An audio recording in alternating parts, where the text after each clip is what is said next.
Triple your English vocabulary. Discover the power of triple. Hello, English learners. Today, we're going to dive into a fascinating topic in advanced vocabulary: prefixes. But we're not just talking about any prefixes.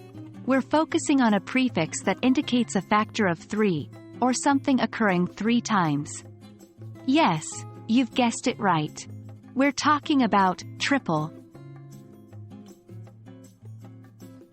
Before we delve deeper into our main topic, let's take a moment to understand what a prefix is. A prefix is a group of letters we add at the beginning of a word to change its meaning.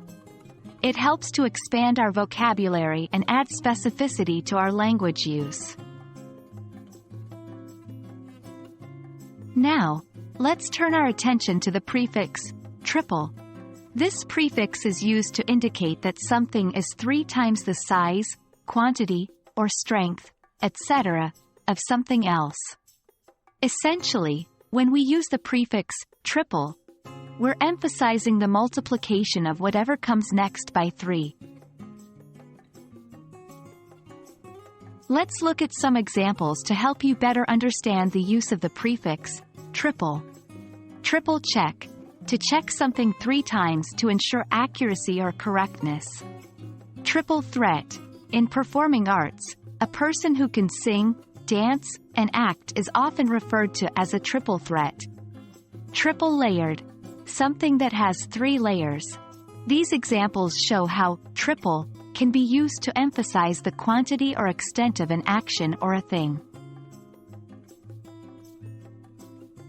Remember, the best way to learn is through practice. Try to incorporate the use of triple in your daily English.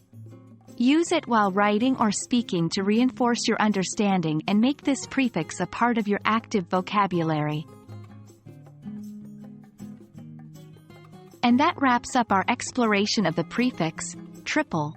As you've learned, it's a fantastic tool to add more depth and precision to your English. We hope that this has been an enlightening journey for you and that you'll triple check your knowledge of triple in your everyday English. Keep practicing, and see you in the next video.